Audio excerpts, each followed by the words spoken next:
de la mañana y en el empeño y en el esfuerzo hemos estado todos desde la tarde de esta víspera, porque la situación venezolana, comentan los colegas periodistas colombianos, la situación venezolana se va agravando conforme pasan las horas. La situación de el desacomodo ya casi perfecto que está propiciando el mismísimo presidente Maduro hace que la generalidad de los colegas colombianos estén a la expectativa de que haya un desenlace así medio emergente y en eso estamos. Ustedes tienen una panorámica precisamente de Venezuela. Sí, tenga la bondad. ¿Tienen una panorámica de Venezuela por allí? ¿Listísimo? Allí. La censura y la autocensura en Venezuela tienen su base principalmente en las intimidaciones que desde los poderes del Estado se realizan. Y que seamos capaces de influenciar los medios de la burguesía también para neutralizarlos, porque ahora están desatados. Ustedes ven cómo está Televen, ¿verdad? Cómo está Globovisión. Desatado. Se van a equivocar, señores dueños de Globovisión y Televen, y después no hay arrepentimiento. 38% de los periodistas consultados por el Instituto Prensa y Sociedad temen ser víctimas de acciones legales. Por ello, dicen, se silencian. Están recibiendo permanentemente órdenes de silencio, están recibiendo incluso directrices que interfieren en el ejercicio de un periodismo independiente. Los temas más difíciles para informar en Venezuela: desabastecimiento, escasez, crisis hospitalaria y criminalidad. Donde hay más autocensura es en los temas más sensibles, como por ejemplo el tema del abastecimiento, el tema de la situación de las del problema de la escasez. Ese es uno de los temas más sensibles, el tema de salud también, y el tema de criminalidad y violencia. Sin embargo, por ejemplo, persisten que los grandes censores siguen siendo los poderes estatales, fundamentalmente el Poder Ejecutivo. El Instituto de Prensa y Sociedad aspira a que en Venezuela sea promulgada una ley que le garantiza a los periodistas el acceso a la información oficial, así como también sea regulado a los medios de comunicación estadales para que no respondan a gobiernos de turno. Exa FM. Bueno, nos están preparando una panorámica seguramente de alguna de las cadenas de Colombia o de Venezuela que tenían esta información en la noche de esta víspera. Muchas gracias por la presencia, doctor Patricio Moncayo.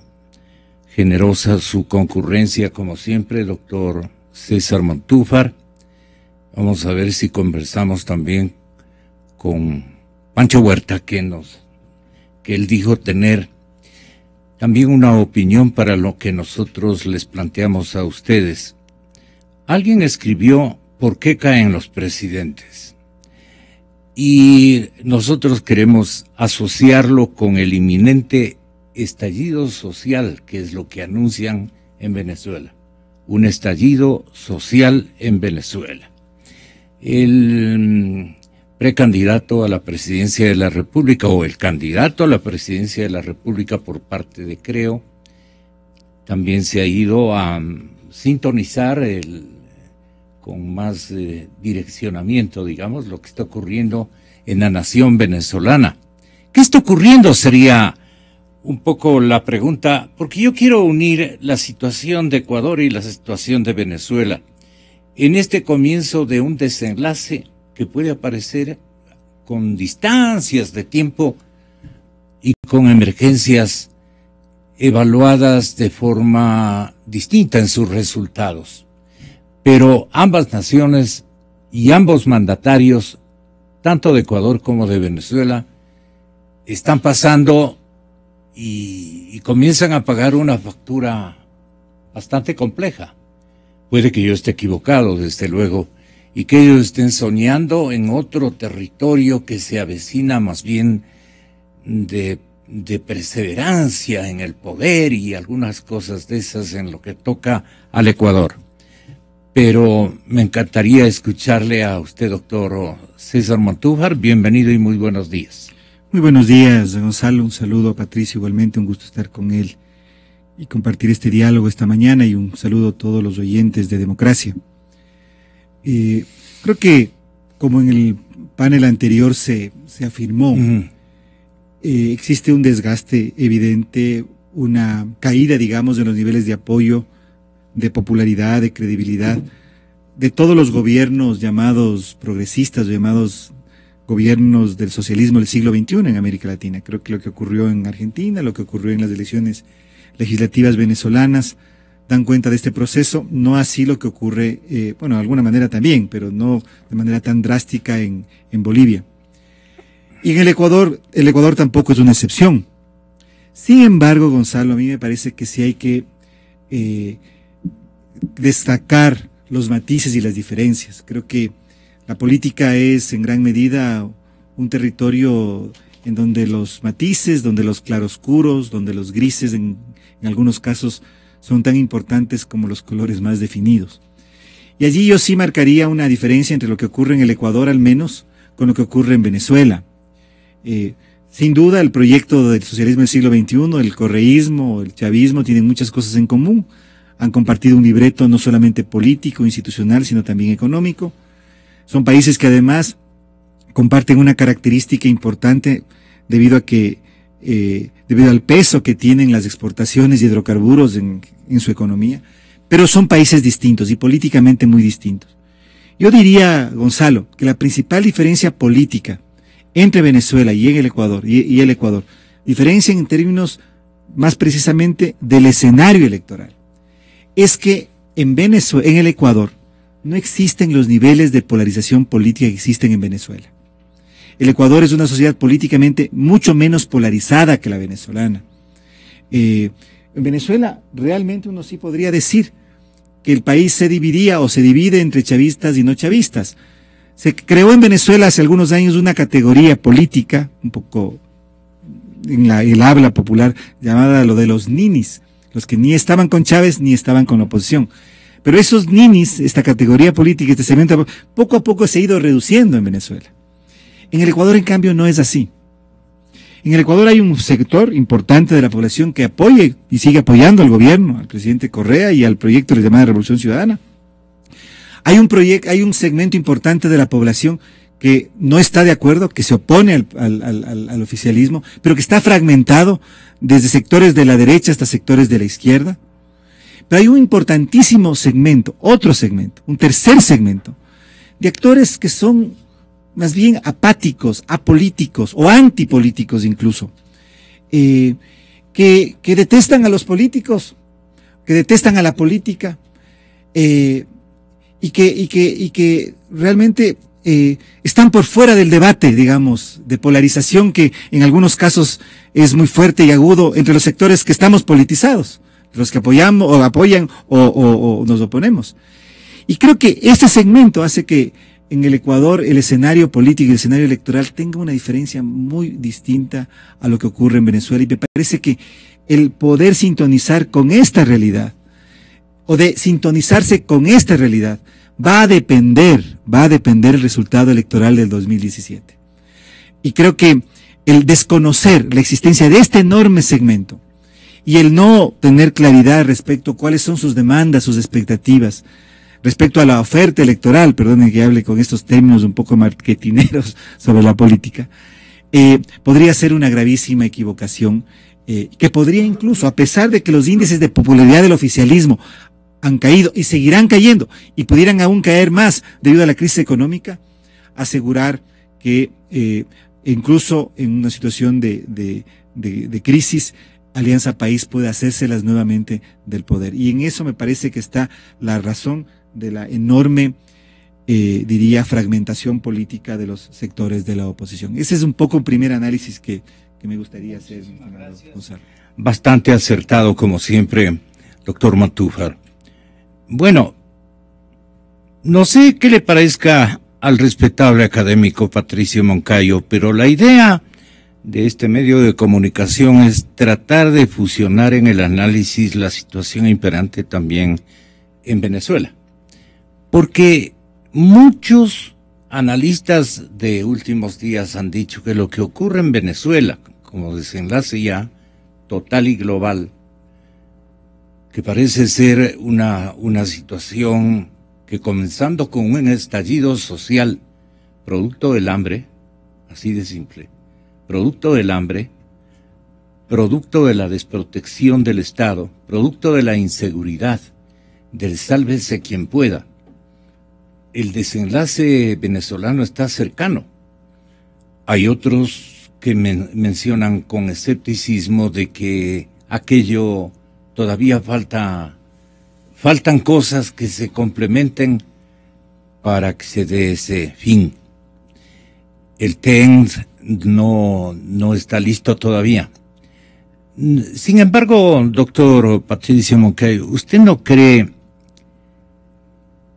como creen otros analistas de últimos días, que lo que ocurre en Venezuela será complicadísimo para la administración Correa en el caso ecuatoriano?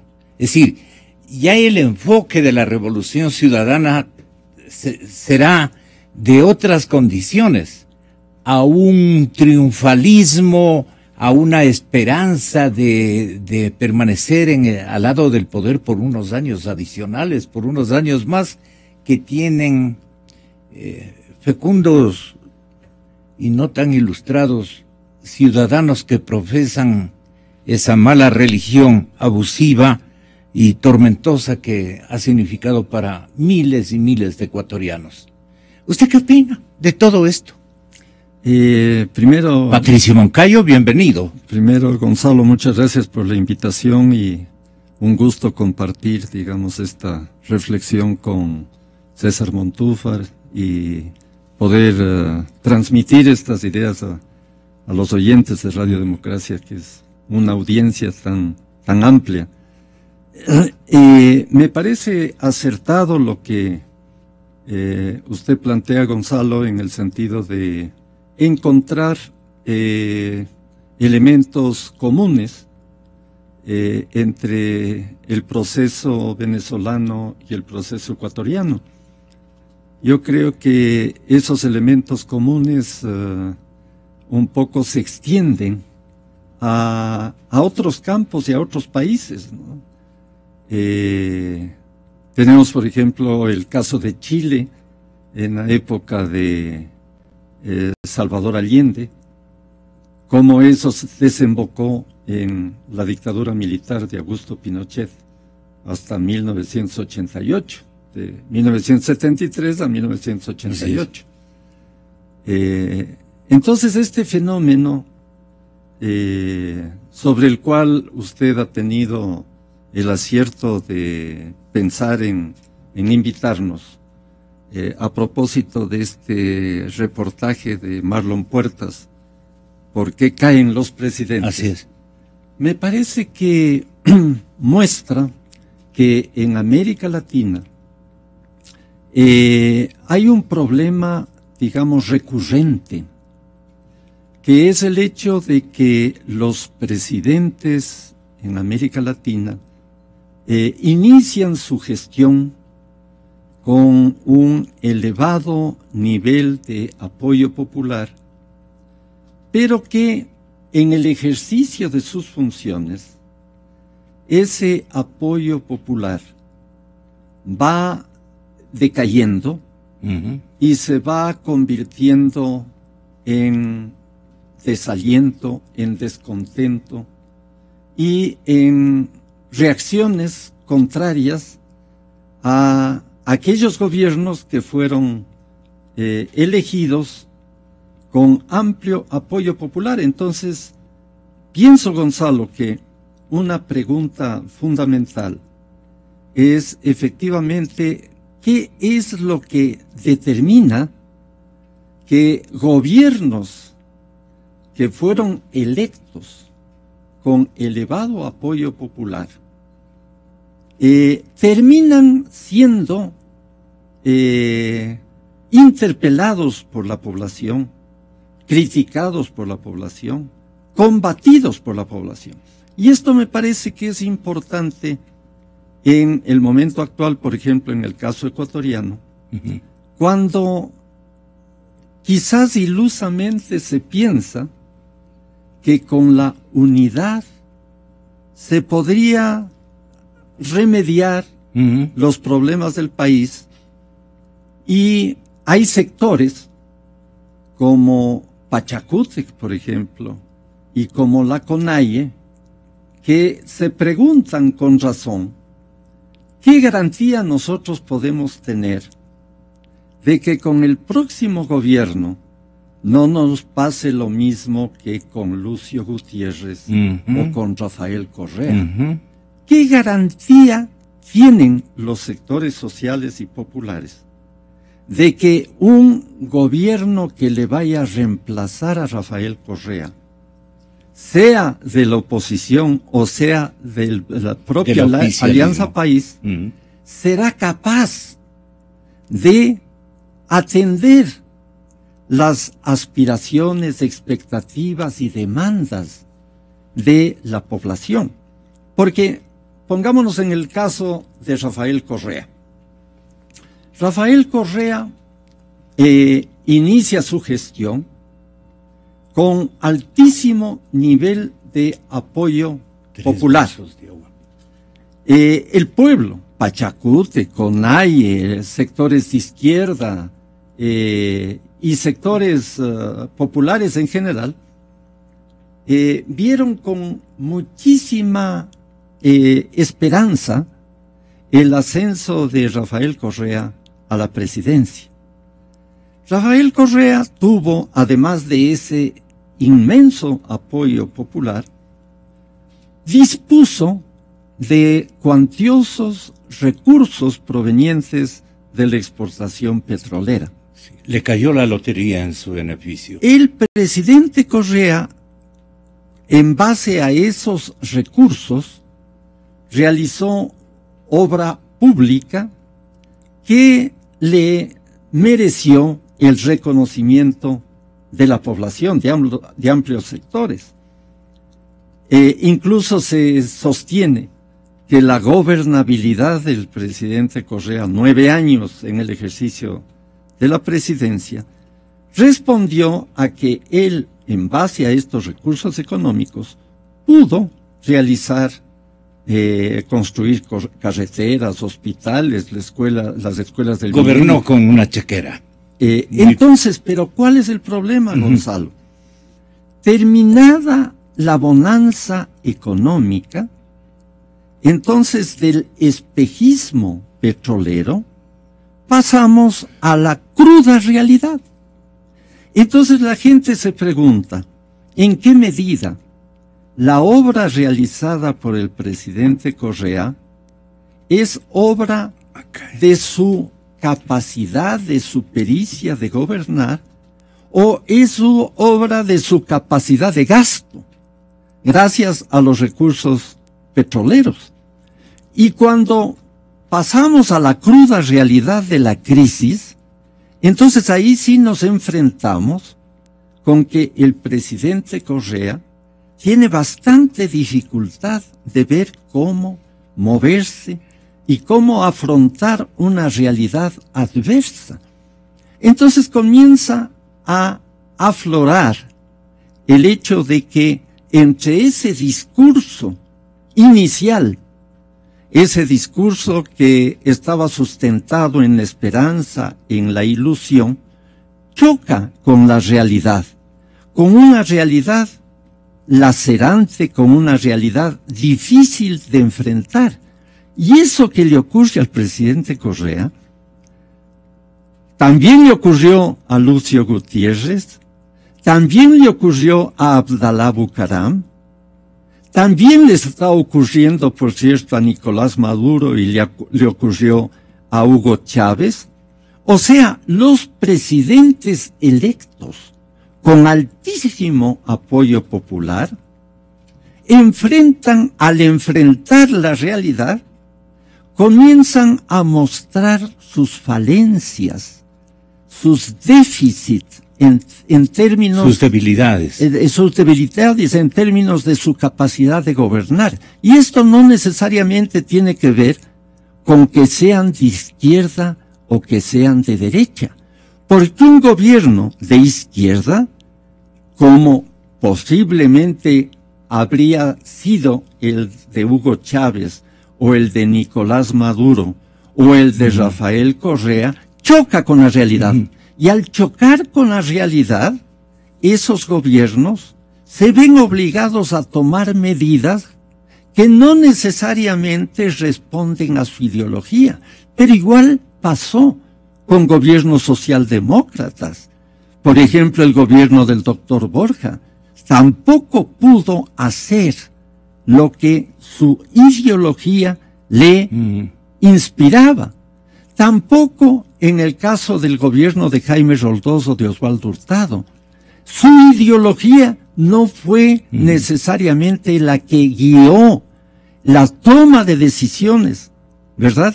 El tema de la sucretización o de los paquetazos económicos, etcétera, no respondían a tal o cual ideología, sino a la necesidad de enfrentar problemas específicos. Entonces el conflicto entre ideología y práctica de gobierno es una constante en América Latina, y ese conflicto se traduce en un desencanto de la población que ve que finalmente las necesidades y demandas planteadas por la población y a las que los gobernantes respondieron diciendo que las iban a resolver, finalmente no los resuelven. Y eso no es solamente problema, por ejemplo, de Rafael Correa, sino de quienes están en este momento hablando de la unidad. ¿Qué van a hacer después, en el momento de ganar una elección? ¿Qué garantía tienen la población que les respalde de que sus demandas y necesidades e intereses vayan a ser debidamente respondidos? Así es, doctor. Yo quiero pasar a Venezuela, donde el presidente de la Asamblea Nacional, don Henry Ramos Aliub, Henry Ramos Aliub, el presidente de la Asamblea Nacional, cree que la crisis económica será quien termine al gobierno de Nicolás Maduro. Ahora, él no se pregunta todavía, ¿y ustedes están preparados para recibir ese paisaje tan oscuro de la nación venezolana, nuestra querida hermana, seguramente mayor por ser la patria del gran libertador, y porque ha tenido también una hoja de vida de referente para la región latinoamericana, porque tuvo una gran chequera que igualmente ha caído en una situación muy crítica. Entonces, veamos qué dice el presidente de la Asamblea Nacional. Él estará preocupado, y seguramente porque es un hombre muy pragmático y además muy inteligente. El señor Ramos Aliub debe tener ya un cuadro que esté preparado para hacerse cargo en un momento emergente de semejante país con tanta conflictividad. A ver, ¿cómo es que dijo el señor presidente de la Asamblea Nacional? Es el tamaño de la crisis la que te va a dar los tiempos del accionar de los mecanismos constitucionales y cuál de ellos será. Ahora, yo sinceramente, con las cosas como están, yo no veo 3 años más del Poder Ejecutivo concluyendo su gobierno, porque la crisis se lo está tragando y no hay soluciones. Ya el petróleo anda, figúrate tú que ya el precio del petróleo está por debajo del costo de producción de PDVSA, por debajo del costo de producción de PDVSA. En este momento de desabastecimiento, creo que no hay ni un solo barco en puertos venezolanos para descargar alimentos. ¿Cómo aguanta un país así? Mira, y de repente resulta que para tratar de superar las crisis tienes que disparar mecanismos constitucionales, disparar dispositivos constitucionales, y también que pueden pasar por el sacrificio del Poder Ejecutivo, ¿por qué no? Y otra cosa que te quiero decir que es muy importante, suponte que este gobierno llegue a su término natural, que son 3 años más, pero esta asamblea va a durar 5 años, o sea, que esta asamblea va a durar todo el tiempo de este ejecutivo más el próximo ejecutivo que viene. Hay renunciaciones gloriosas, más vale salir por la puerta grande de la historia que por los entresijos de la ignominia. Si en determinado momento la renuncia es un mecanismo, pues uno renuncia.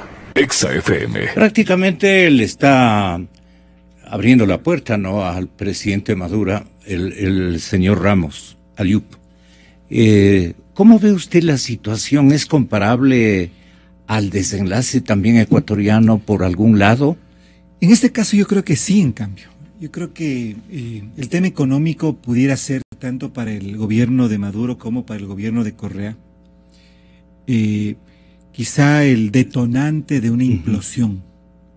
Una implosión que pueda darse antes de que termine el periodo constitucional. Y en el caso ecuatoriano es aún más grave por una situación, y es que nosotros no tenemos moneda propia. Y eso hace que acelera la crisis. La vulnerabilidad de la economía ecuatoriana sea mucho mayor. Que no tengamos la posibilidad, a través de la devaluación, de la emisión de moneda, de tener como una red que está debajo de un trapecista que comienza a tener dificultades cuando está en plena acción. Entonces yo creo que eso es quizá, y es posible que el tema económico finalmente termine o determine un desenlace político que no está en el libreto, que no está en la Constitución, correcto, que no está o que la Constitución, o que la salida política tenga que adaptarse a una realidad implacable de crisis económica que pudiera llevar o conducir a un... Yo le puedo preguntar algo, con su permiso. Doctor Montúfar, ¿cuáles son las fortalezas hasta este momento del presidente Correa, a distingo de las de Maduro, que no tiene de dónde agarrarse, ni siquiera para caerse dentro del bus? Yo creo que no sé si es una fortaleza de él, bueno, tal vez una fortaleza de él, pero que que causa un gravísimo perjuicio al país, y que la comenzamos a ver ya desde hace 2 años, ha sido su capacidad de encontrar fuentes de financiamiento, en algunos casos muy obscuras. ¿Se necesita capacidad para endeudarse? Muy obscuras, poco transparentes, pero que de una u otra manera le han permitido sobrellevar una situación fiscal muy grave, el poder de alguna manera resolver esa falta de dólares para que el país siga de alguna manera funcionando. Yo creo que lo que han logrado en ese sentido, que ha sido y va a ser muy perjudicial para el Ecuador, lo que significa además que una de las primeras acciones de un próximo gobierno debería ser el renegociar con los acreedores, con quienes el gobierno se ha endeudado y con los que ha buscado otros mecanismos de financiamiento que no vienen precisamente a través de una deuda clara o de préstamos claros y precisos, en condiciones además muy lesivas para el interés del país.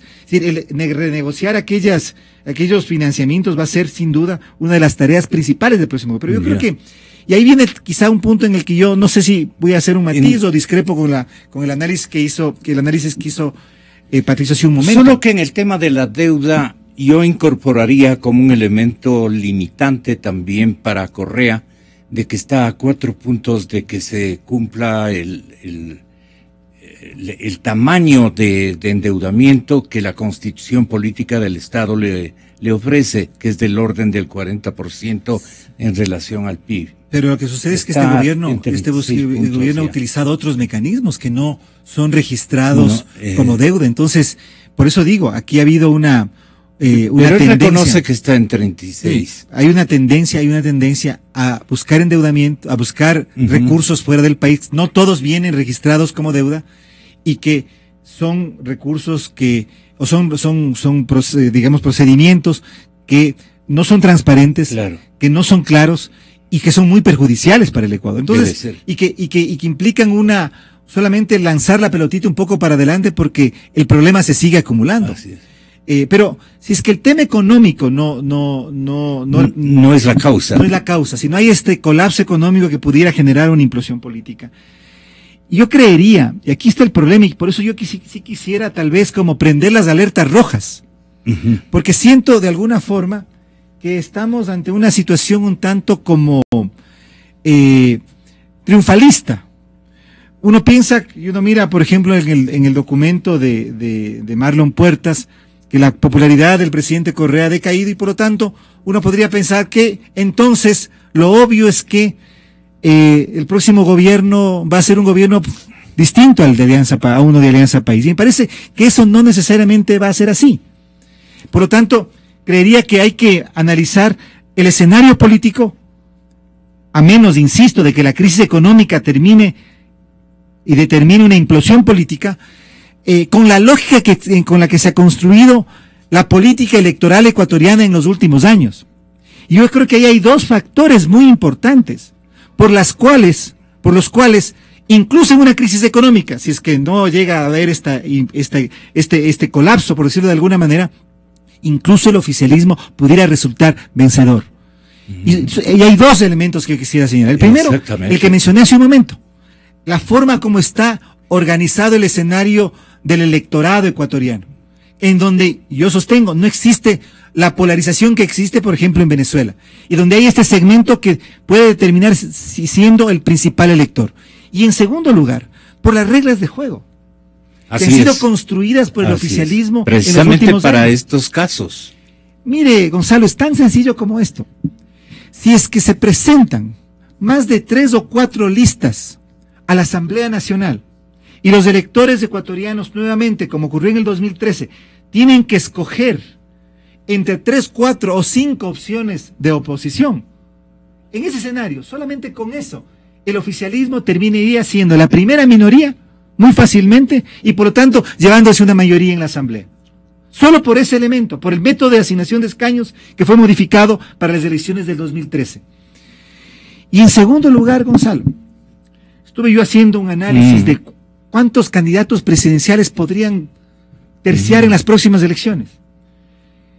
Y ahí, después de hacer este análisis, terminé con un ánimo tremendamente pesimista, porque yo creo que pudieran haber entre 7 a 9 candidatos presidenciales.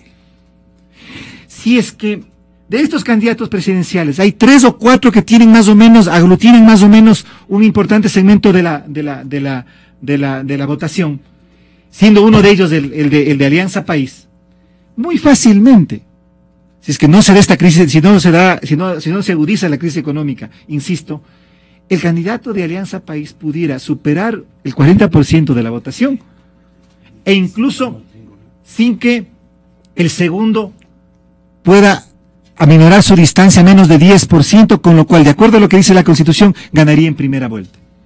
Entonces, si es que hay segunda vuelta, muy probablemente cualquier candidato de la oposición le ganaría al del oficialismo, pero con una asamblea que estaría en manos de Alianza País, si es que hay esta dispersión y esta fragmentación electoral. Entonces yo le diría, Gonzalo, sí, la popularidad del presidente Correa se ha deteriorado, su credibilidad se ha deteriorado, Alianza País se encuentra en una crisis interna muy fuerte, casi en desbandada en algunas provincias, como Cotopaxi, pero las reglas electorales y la composición del electorado ecuatoriano le dan ventaja a este movimiento, al oficialismo, para volver a ganar las próximas elecciones, si es que la crisis económica no se constituye en el detonante de una implosión política. Entonces, yo prendería las alertas rojas, Gonzalo, porque siento a veces que en el debate de la opinión pública y de los actores políticos hay una suerte como de triunfalismo. Como que ya hay un desenlace concebido.